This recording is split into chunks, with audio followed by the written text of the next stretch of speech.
Well, as you might have gathered from our intro, this is Coffee Breaks with Steve's Halloween episode. Yes, we're a few days early, but by the time we get to next week's show, Halloween will be over. So we're celebrating starting today. There's nothing wrong with that. You're going to meet a couple from Seattle whose house has become not just a neighborhood attraction, but an entire community attraction for the amazing things that they have been adding to and putting around their house over the last several years. They've even been written up in the Seattle Times as one of the key houses that people should check out during the Halloween season. So look, we're looking forward to that. Put on the brakes, grab a cup of coffee, and join the conversation because it's time for a special Halloween edition of Coffee Breaks with Steve.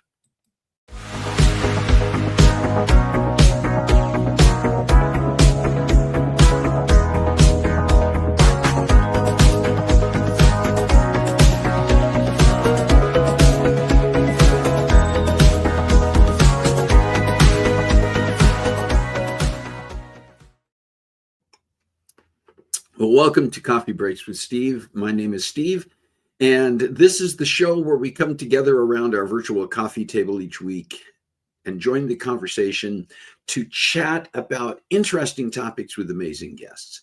If you're joining us for the first time today, welcome. And if you've been with us before, welcome back. And yes, everybody drink. Let's go ahead and do that. It is our Halloween episode. Just going to take a quick look at who may be on here already. I see Rick is here. Kathy is here. Good morning. Hey from Kathy. And I am wearing a Halloween shirt today. Getting started early, but this one has the best of all worlds. It celebrates Halloween, and there's also a gnome. So what more could we ask for? How's everybody doing? As we are now definitely into the fall season, no doubt about it. And we're coming up now. This is kind of the what I call the avalanche or the snowball effect toward the idea that we are going to be getting into the holiday season now. So, from here we get to I guess the Thanksgiving season comes up next. What else is coming up? We have Veterans Day, if you celebrate that, which I will be this year, and we'll talk about that in another couple of weeks. But Veterans Day happens in November, and we get it to Thanksgiving in the United States, and then just rolling full speed into the rest of the holiday season, where depending on what you like to celebrate, you've got Christmas, you've got Kwanzaa, you've got I need more of this today. My brain is not coming up with any specific things. Words is the word I was looking for.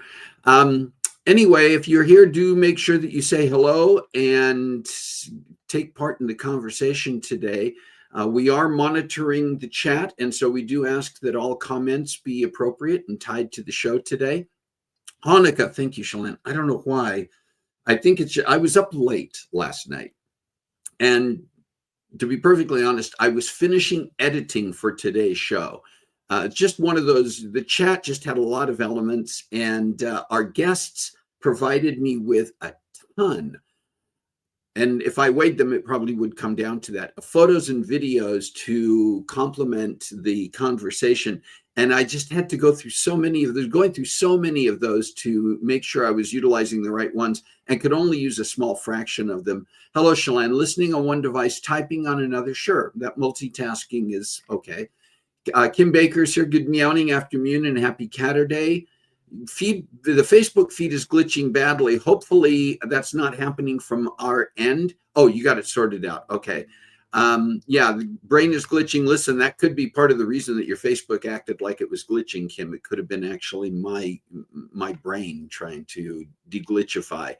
Is everybody, what are your plans? Well, we'll talk about that in a minute. Let me get to our sweet and savory so that we can talk about a couple of things. And the first thing, of course, is Halloween. Good. All right, but you're here now. Good. Okay, our guests are here. That was Tatiana Kaminsky who was commenting. And so we always love it when our guests can join live and be in the chat because then they can address questions and comments. And I can guarantee this was a long conversation, and I had to edit it down for time. We would have been going an hour or better today.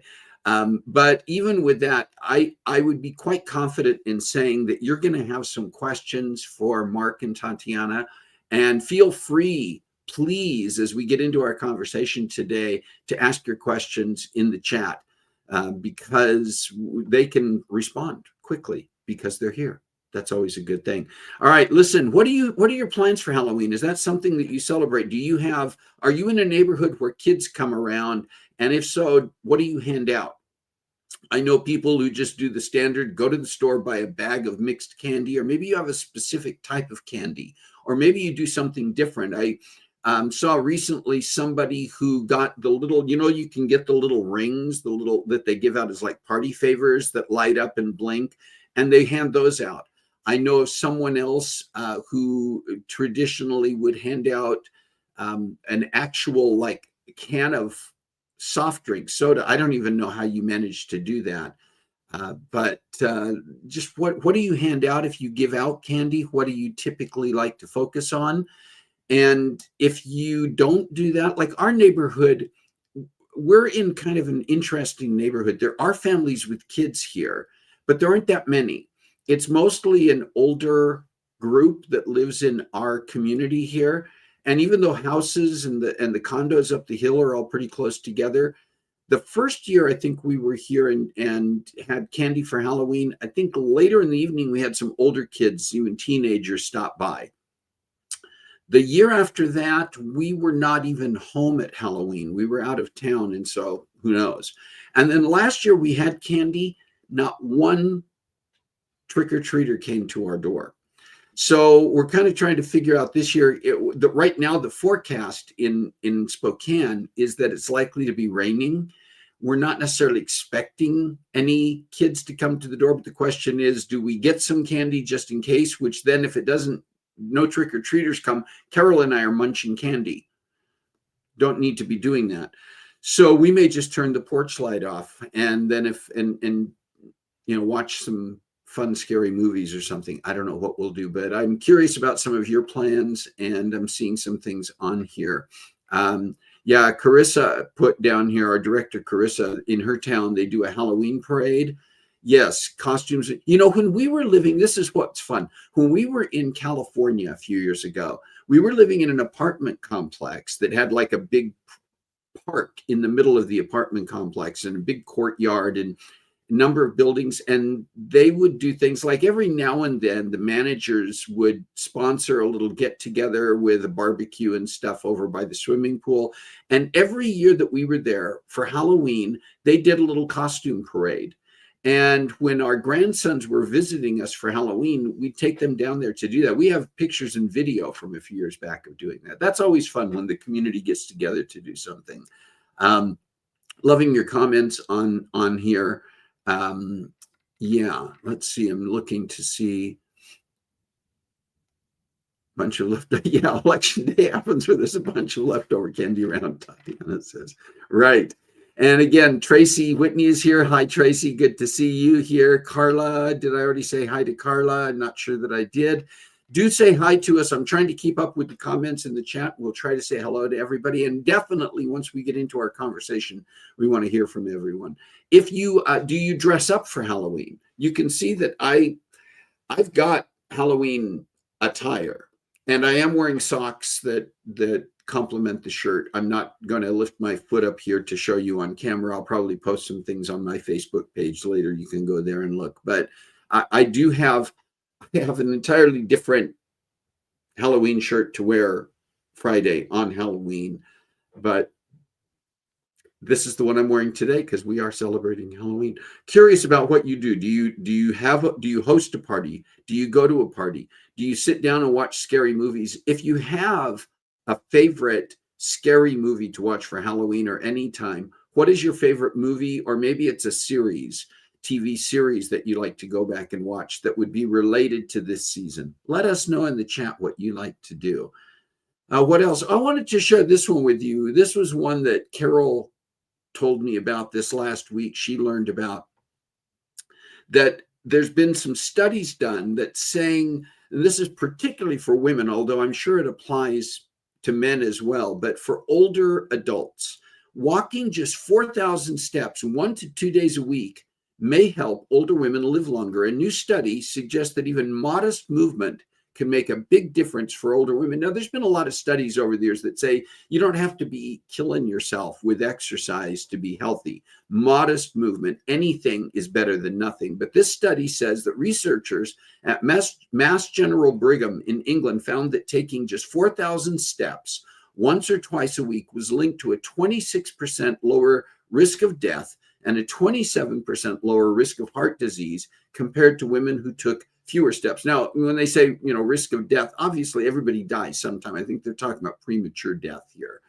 The study followed more than 13,000 women with an average age of 72, tracking their step counts for a week and then monitoring their health over the next decade. The results showed that it's the total number of steps that matters most, not how often or how regularly they're taken. In other words, whether those steps come from a few long walks or short bursts of activity throughout the week, the benefits are similar. Researchers say, wait a minute. Try that sentence again. Researchers say the findings offer a realistic, achievable goal for older adults. Just getting out and moving, even a little, can lead to a longer, healthier life. So let's move. I went for a walk yesterday evening. Carol and I have been getting out and walking more frequently, and we don't have to walk a ton. You know, we're not killing ourselves to do it, but we're getting out there and moving. And I have an app on my phone that while I'm walking, I can track how far I'm walking, how long I've been out there, and it even gives me my heart rate along the way. And in our neighborhood, when we walk in our neighborhood, we've got hills and then it evens out and we're going downhill and stuff. And so getting your cardio up, you know, I can get my cardio up a bit and that kind of thing. So I just find walking is such an easy thing to do. If you can do it, you should do it. Anyway, I think it's good for all of us. And I'm curious about whether you have any regimens that you do. And do you go for walks? Do you do something different? When I was younger, I used to run. I don't have a runner's physique. I was never like a sprint runner. You know, I would do some 5K distances even longer and never fast. I don't have a huge long stride. But back in those days, you know, when I was, we're talking 20, 25 years ago when I was still relatively young. But anyway, I'm curious about what types of things you like to do to get out there and get your body moving. Let us know that in the chat as well. We got a lot of things that you can let us know about in the chat. But one birthday I wanted to mention this week that we had on our calendar, Sid Niemeyer, who's been on the show before. He's an author and a physicist. And he's actually getting ready to release his second book. We're looking forward to hopefully having Sid back on the show sometime in the next few months to talk about that. But Sid is celebrating a birthday this next week, October 27th. So happy birthday, Sid. Hope you have a great day. Did I miss something? Do you have a special day this week? A birthday, an anniversary, something else that you want us to celebrate with you? Put it in the chat right now, so that we can acknowledge you, so we can celebrate with you. I'm trying to keep track of the chat. Oh, wow. Kim's talking about a 30-pound weighted vest and do an hour a day on the treadmill with it. Okay.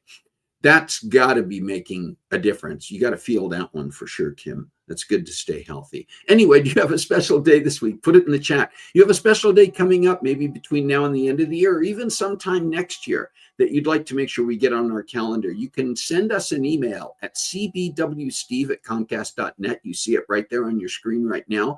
And we will make sure that we get that on the calendar and that we celebrate with you. We do check those emails on a continual basis. I'm constantly in there looking at the emails to make sure I'm not missing something from part of our brew crew. That's you. You're the brew crew. I'm just trying to get used to saying that and having the words come out of my mouth so it doesn't sound like a tongue twister. All right, listen, I want to let you know a little bit about our guests and introduce them to you. They are, you're going to learn all about the way they celebrate Halloween and the things that they have done to their residence, their house, their home, to make it a place that is a beacon for Halloween, not just in their neighborhood, but throughout their community and throughout their region. They've been written up in the news about it, and I've gotten a lot of publicity about this, and they are seeing the results of that in some very special ways that you're going to learn about. Let me tell you about them very quickly. When not prepping their house for Halloween, this is, by the way, this is Tatiana Kaminsky and Mark Hill. They're in the chat today. When not prepping the house for Halloween, Tatiana works as an occupational therapist in acute care at Swedish Medical Center, First Hill in Seattle. Mark works as a director of research studying treatments for cancer at Bristol Myers Squibb. They've been married for 21 years after meeting on the dance floor, which is probably, we didn't talk about this during our conversation. Maybe they'll put something in the chat to explain that one. Mark and Tatiana have 2 teenagers who are only occasionally embarrassed by them, and 1 socially awkward rescue dog. So here now is our conversation with Mark Hill and Tatiana Kaminsky. Mark and Tatiana, welcome to Coffee Breaks with Steve, and thank you for joining us today. Well, thanks for having us. Yes, it's great to be here. So we gave a little bit of a background intro and a little bit of what you've been doing, but I think about this and I go, okay, you didn't just wake up one day and go, hey, I think we should just really decorate our house and our yard for Halloween. Or maybe you did, but I'm curious about the origins of making your home a must-visit location for Halloween trick-or-treaters. So we bought our house 21 years ago, and I, grew up in the United States. Halloween was always super fun. It was really important to me. I'll let Mark talk about his history with Halloween.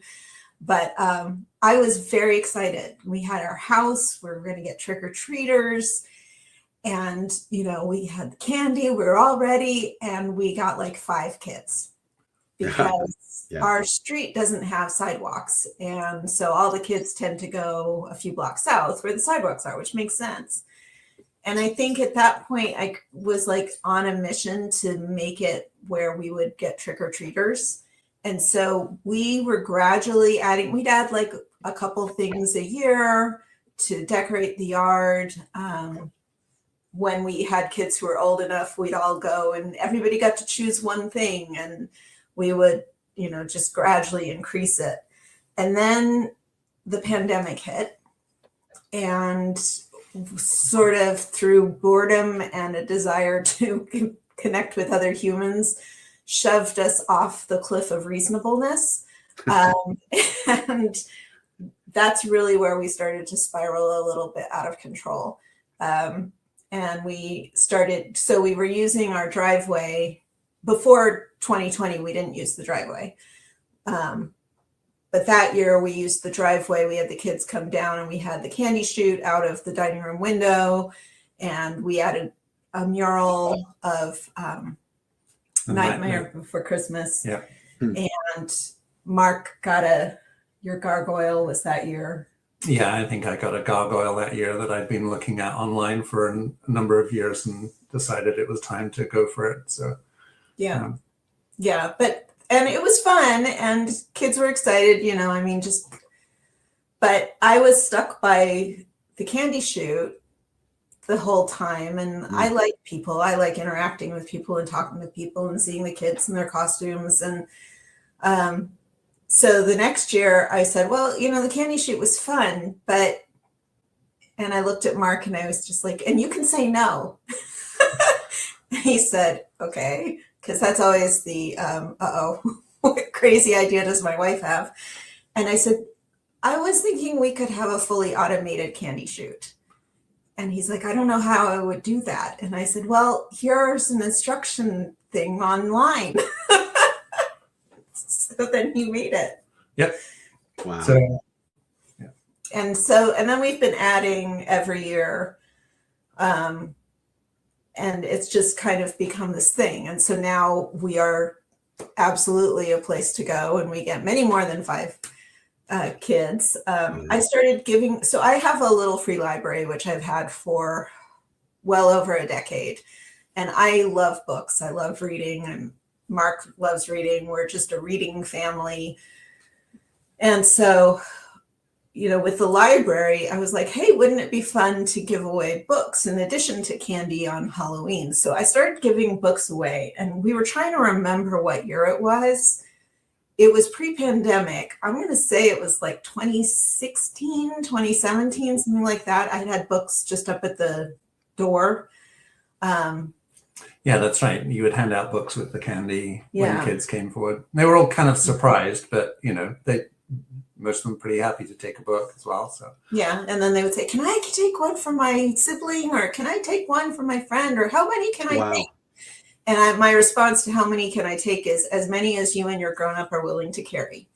So I'm like, if you start taking armloads, you're going to need to talk to the grown-up with you, because I know who's going to end up carrying these books. Yeah. And then in 2020, we didn't have the books because, none of us knew how COVID was spreading. And so, we were sanitizing everything. And so I didn't have books. And so we brought the books back in 2022, and then we had like a tent. So now we have a book tent, and we gave that year, I wrote it down, we gave away 150 books. And which year was this? That was 2022. Okay. We gave away 150. 2023, it was 177. And last year was 202, but it was pouring with rain. So, goodness. So this year Halloween's on a Friday. Mm-hmm. And if it's not raining, I'll be very curious. I had over 1,000 books. I think I had like 1,100 books, everywhere from board books through young adults. And then in 2023, we also added a fundraiser for a local charity. So the charity is called Page Ahead, because again, we're pretty community minded. I like supporting nonprofits and local charities. And so originally I was thinking, oh, maybe we could raise money for the food bank. But then I thought, well, the books are such a thing that I wonder if there's a way we can tie into that. So I started researching and I found Page Ahead, and they've been around a long time. They're a very well-rated charity, and they collect books to give to low-income kids and kids who don't have access to books. And so it seemed like a really good partnership. And so we've done that for 2 years, and between the 2 years, we've raised over $2,000. Oh. One of the things that I want to do for this coming year is figure out a way to make our fundraiser more obvious, because a lot of people don't realize that we have it. So that's one of my goals. Yeah. All right, so that's kind of the story, but I'll let Mark tell you a little bit about his background with Halloween, because it was different from mine. Yeah, I mean, I grew up in England, but we didn't really have Halloween as a regular holiday when I was growing up, and I really didn't start getting more involved in Halloween until I moved to Seattle. Well, no, but prior to that, I probably did. So in the States, I definitely gained an understanding of Halloween parties and dressing up in costumes and so on. So, when we had our own home, it was obviously something that was very important to T, but I like dressing up. I love this idea of having this holiday time. The candy thing is a big plus. It really is a very interactive experience for people. One of the things about the environment that we create is that we have this little walkthrough where people can walk through and experience different things. Whether it's the mural, whether it's a scary, science lab, crazy skeleton, or a drop spider that comes out, or a jumping spider that attacks people, or just a conversation with the gargoyle. It's sort of, the goal is to get people engaging with what we have. And there's a lot of detail in the sort of presentation of what we have. I think that, some kids rush through it and don't really notice just everything, only the flashing lights and the moving skeletons. But, other people stop and take time to look at the little dioramas that we have, and we have little gags and jokes within the dioramas. And it, so people can interact with it in different ways. And, we have generated a following. As T said early on, there were very few people coming by. I think we were the only house on our street who also had Halloween displays up. So that didn't encourage others to come here. But now we have a 16-foot ghost who advertises our presence on the corner of our driveway. And so anybody walking by the end of our street can see there's a Halloween house here. Yeah. And then they come down and then they get the experience. And every year we have people who come by now and say, we just had to come by and see what new stuff you have this year. So now the trouble is that the expectations are there. So yeah, we have to keep on thinking of new things that we're going to do. We don't have a problem with thinking of new things. We can always think of new things. It's finding the time to do it. Right. Well, I mean, if the bar, I mean, that's the thing with something like this. Every year the bar is raised, right? Yeah, it is. So yeah. And we certainly have added, like every year we've added, and we've added complexity, which is a double-edged sword. It makes it fun for the people visiting, but it can be a little challenging on our side. So we have projection throughout. So we have a projection. We have like a fireplace with a mantle as part of the in our driveway walk, and we have above it, we have projection. We have a fortune teller with a crystal ball with projection. Actually, I have to remake the crystal ball because last year after Halloween, I was picking up the ball and it broke in my hand. So on election day, I was actually in the ER getting like re-glued. And we have some projection that's by the house. And then last year, Mark added moving parts with a skeleton. Right. So it stands up and it talks. And then there's a little box with a little skeleton that sits up. And then the skeleton goes back down. And so that was him and one of our best friends who's now roped in. Right. Yeah. We try and create a little story in each part of the experience that people can sort of get engaged in some way. And then it is incredible how the books are really a big attraction. You know, I can distinctly remember this group of high schoolers coming down the street, and they kind of enjoyed the whole, walkway through and getting to the candy, but then they were stuck in the book tent for like half an hour just checking out the books, because there were all kinds of books there, and and the little kids love the board books and will definitely spend time in the book tent. So it's just a different experience, and I think it's a little less intense than some of the Halloween streets where they have just so much going on. It's just crazy all the time, and it's just candy after candy after candy, and it's just nuts. But our street is still fairly mellow. There are a few houses that have candy out now, probably 4 or 5, I think. Maybe about half of the street. About half of the street now. So that's good, but it's not a really crazy street. So I think some of the kids, can find a little space in the book tent if they want to decompress for a bit, and then they can come out and go back and start candy gathering down the street as they go. Yeah, we also try to keep like the walkway up to the candy chute. We try to keep that pretty mild, so we don't have things that jump out and stuff like that. That kind of stuff we reserve for the walkway through the driveway. Right. So when we do have parents with littler ones, we are like, walk through first before you take your kiddo, and make sure that they're going to be okay, because there are things that drop and jump and scream at you, and that's definitely, and as our children have gotten older, that's gotten also, I think, a little bit more mature.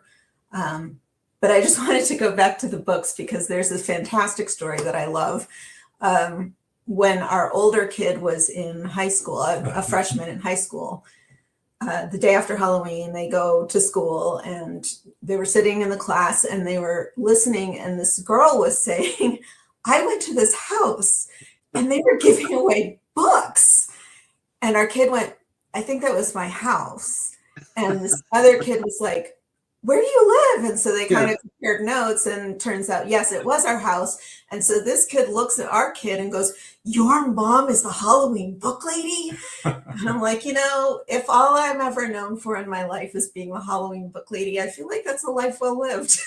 That's nice. That's nice. You were talking about roping in a friend, and I'm curious about a couple of things here. First of all, as this has grown, I mean, I kind of make an assumption that when this first got underway, it was just the two of you putting your heads together and saying, what can we do to do something with our house? But over the years, as it has grown, does it remain mostly just the two of you planning and putting this together? Who else has been involved? Or have there been other, as your kids have gotten older, do they participate?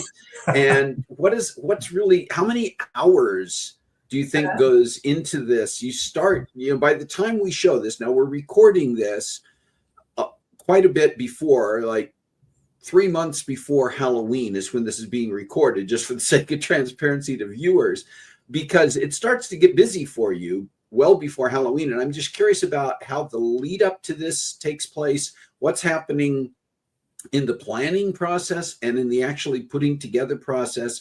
And do you just do this by yourselves, or do you enlist some help?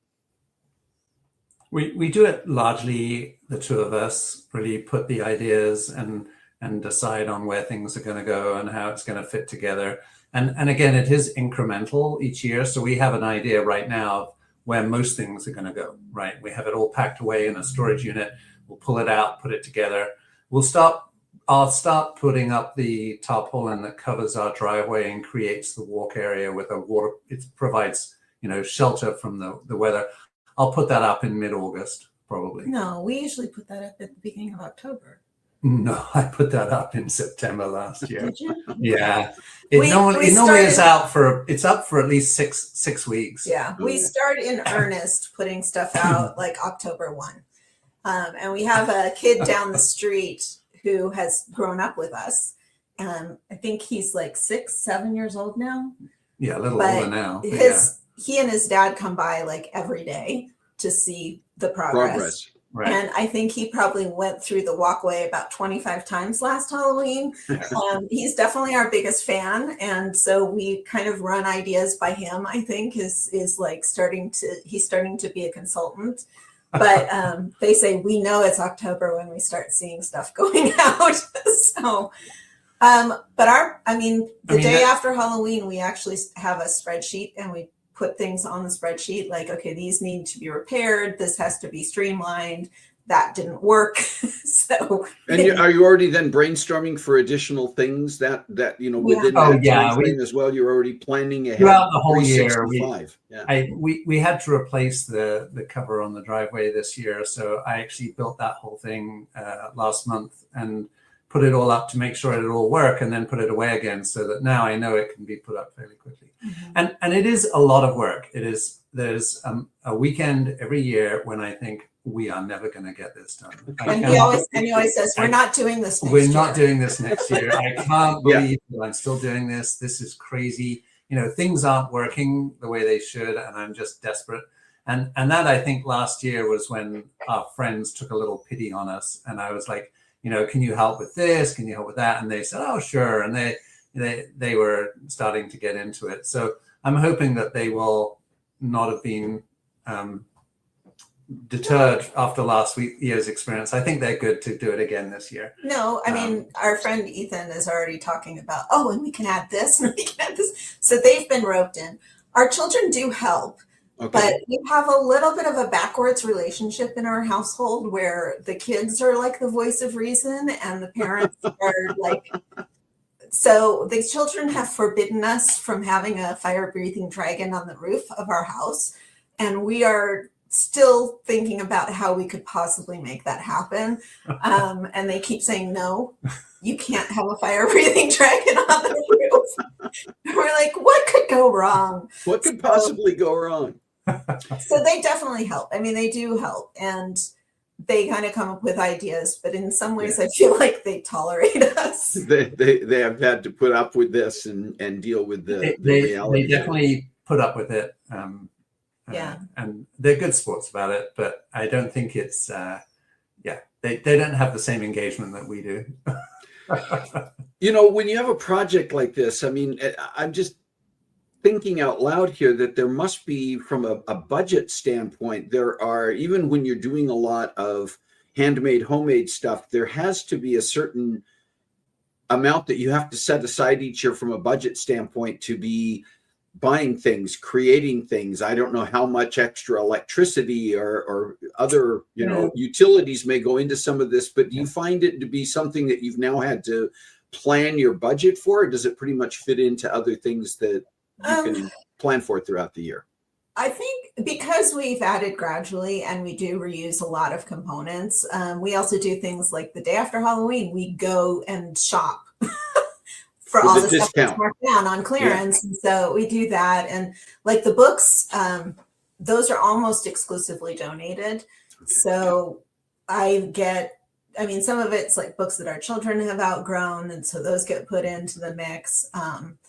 But our local Buy Nothing group has given us a lot of books. We now have multiple people in the neighborhood who know that we do this. And so they will reach out and go, hey, do you need books? And so, we like almost all the books are free. Sometimes if I have gaps, it's usually like the board books and the young adult books. Those are the ones where I usually am missing some. I'll go to thrift stores and things like that. So you know, we do try and like repurpose things and use stuff that we find, or I think the bigger issue as far as resources is space. So we broke down a couple years ago and got a storage unit. It's not a big storage unit, but it's already pretty packed. And so I think some of it's like, okay, when we're like last year, I was in a store and it had this like 7-foot tall animatronic plague doctor, and it was really cool. And I took a little video clip and I sent it to my husband, and I was like, oh, wouldn't it be funny if time and money and space were like not an issue ever? We could get this. And he's like, oh, that's not as much as I thought it was. It's a good deal. And I'm like, what happened? This marriage. And I'm like, we don't have any place to store it. We have a storage unit. I'm like, which is full. And he's like, we can get a bigger storage unit. I'm like, what happened to you? And where is my husband? Who is this person? Yeah. We did not buy it. Right. Okay. So Well, I have thought about it for the last year and going, we are also fairly full just in our front yard. We don't have a big front yard. We're not a big house. So we're getting pretty packed with just all the stuff that we have. That's why we're thinking about the roof, what we can put on the roof at this point. So, you know, we've covered the front, high windows in the front, and we've got a lot of stuff going on. There is probably room for a few more things here and there. Yeah. But not a lot of room anymore. Yeah. So, I mean, it's more, I think a lot of it is fine tuning. So, yes, it does cost money, but it's been gradual over you know, especially the last like 5-6 years. Some of the interactive stuff requires sort of electronic components that, you know, cost a couple of $100. And again, started with one, now have more than one, but, you know, just buy one a year and that's a spend. And then skeletons are, you know, not that expensive. A lot of stuff we make ourselves. And when the skeletons fall apart, we just use their pieces. So we have dismembered skeletons. So, you know, we don't really have to like get rid of a lot of stuff. Right. Yeah. And it is a lot of, you know, DIY things that we do too. So, and that does help with the money piece. As far as the time, we don't track. Yeah. Because I think we would probably go, why are we doing this? Why are we doing this? Yeah. Look at all the stuff we could be doing with our lives. But I mean, we love it. We enjoy it. And on Halloween itself, when you have other people and people are so excited by what we've put together, it really does make it worth it. This year, again, because Halloween's on a Friday, we were talking about having things up and running, not only Halloween itself, but the day after to kind of like, again, it's just a lot of work for a really short period of time. Right. And so that we can just, you know, have more people who can enjoy it. And we talked about, I don't know if Mark remembers that we talked about this, like if we can get everything pulled together the weekend before having 2 weekends, but given how we're usually like jam-packed and scrambling, that may not happen. We'll see. Yeah. Do you remember that conversation? I do remember that conversation. I didn't think this year it'll happen. You may have been trying to filter that one out, T. No, it's right. I'm just curious. You talked about some of the things, Mark, that you have put together, and you have managed to, you know, the automation to the candy chute and just the designing aspects. What is it in each of your backgrounds from a professional or even a hobby standpoint that has given you the skill sets to plan, create, and put this type of display together? Well, when I was growing up as a kid, I was interested in electronics and computers and robotics. You know, I built a little ultrasonic control robot that wandered around the floor when I was like 14 or 15. So that sort of sense of having that interactive and that electronics background I've had forever. So it was fairly easy to think about having some of these interactive things going on. And then the sort of costume part and the Halloween part, you know, comes from, you know, T and that sort of, you know, put those two together, and we have, you know, lots of opportunity for us to build stuff. But it certainly doesn't reflect on my professional background or expertise. But I generally like fiddling around with, you know, stuff like this. I'm not a particularly skilled craftsman at any level, but I can figure out how to, you know, put some pieces of wood together to build a frame for a fireplace. I can figure out how to, you know, wire up a little electronic circuit to make, you know, the gargoyle speak when somebody approaches it, and, you know, all those kinds of things. So there's lots of tools online now as well. It makes it a lot easier, obviously. And that's kind of where it comes from. But I've always enjoyed doing that kind of thing. So.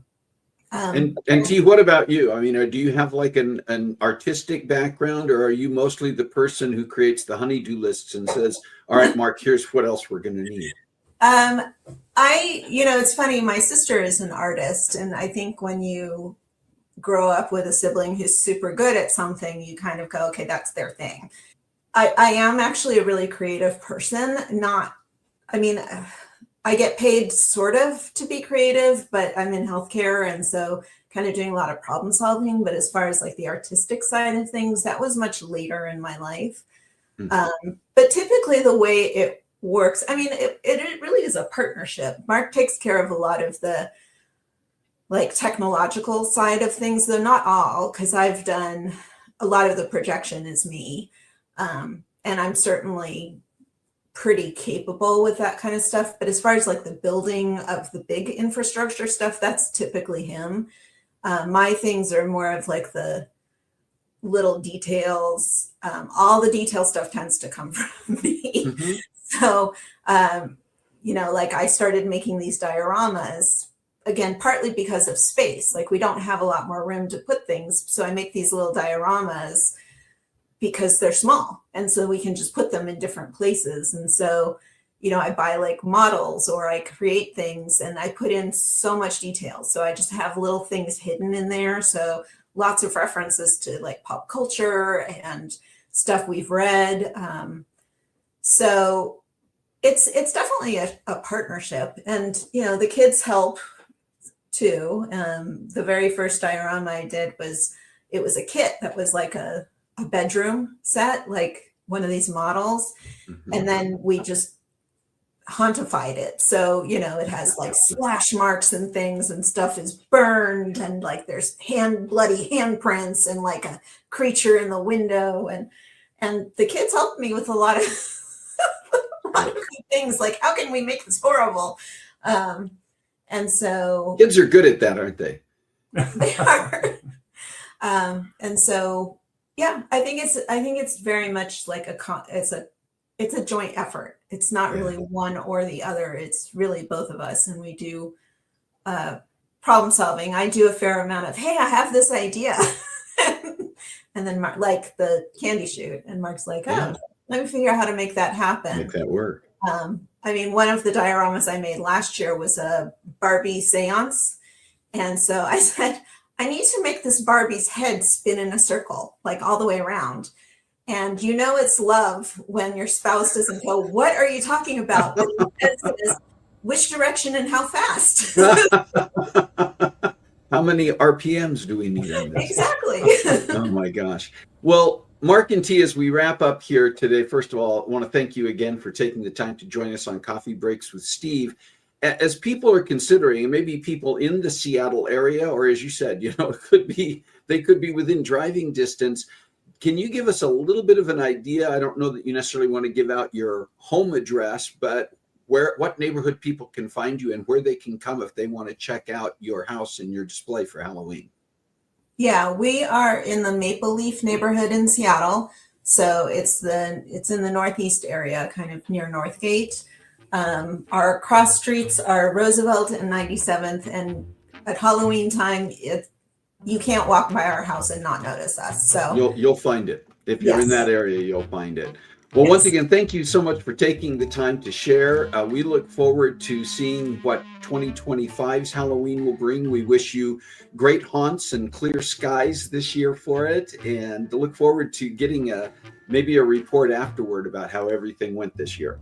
Yeah. I mean, I think that the biggest reports we can give are the book numbers and the fundraising. So Good. We'll look forward to hearing from you about that. Thanks once again. all right. Great. Thank you.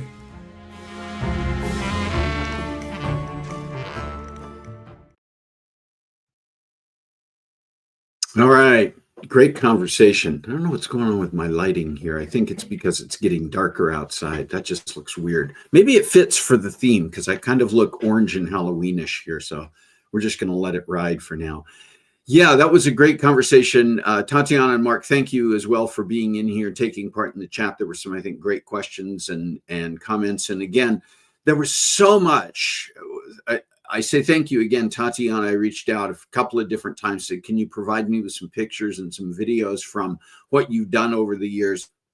And they just gave me links to just a ton of stuff. And I had so much stuff downloaded. And then in editing this, it's like, what do I use? What do I have time to integrate in? And there was a lot more. So my recommendation would be that you get to Seattle this Friday.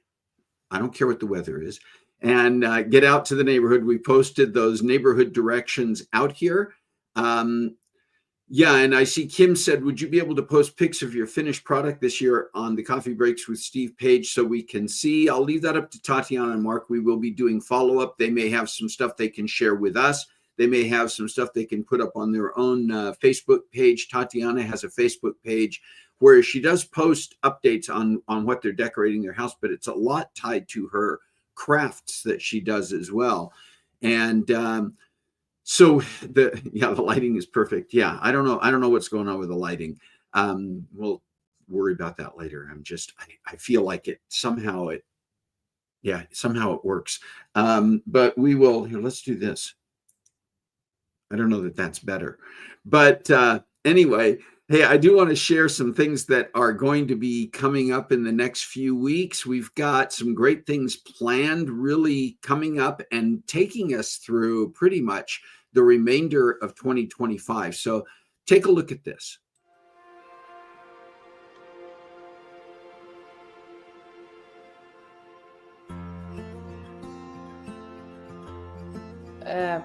Like 20% is your personality and your character, and then 80% is work.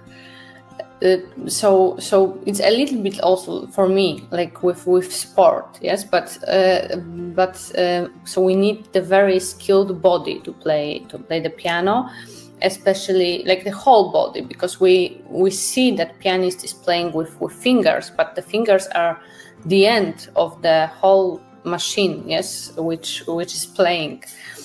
So the whole body is involved in playing.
So once again, just so much coming up, and you saw the little slide on there, the little page that said, do you have ideas about topics or guests you'd want to recommend?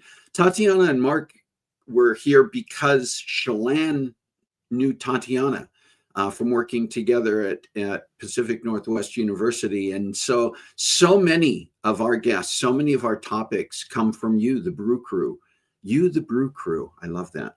So please, if you have ideas about guests or topics, send us an email at cbwsteve@comcast.net. And do continue to keep an eye on what we're doing over the next few weeks. We've got some great episodes coming up. so grateful for the people who want to share their stories here. And with that, just one more huge thank you to Mark and Tatiana for taking the time to share. So we recorded this back in July so that we could catch them before things started to get too crazy for the preparation for this Halloween. And we are looking forward to seeing how 2025 goes. Rain or no rain, I think it's going to be an amazing year for them. So listen, just a reminder to all of you, like Tatiana and Mark, with their outreach to cover reading and books for those who may otherwise not have access to them, giving them out as part of their trick-or-treating, having their fundraiser. By the way, if you go to their fundraiser, we're going to post that information on our Facebook page as well. And you're going to see that not only are they promoting this as a fundraiser, they're contributing as well. They're matching up to $500 donated out of their own family to help cover this. So I think it's a great cause. But we all have causes. We all have some things that we are passionate about. And so please find a way to make a difference in your world this week. God bless you. Have a great week. We'll see you next time on Coffee Breaks with Steve.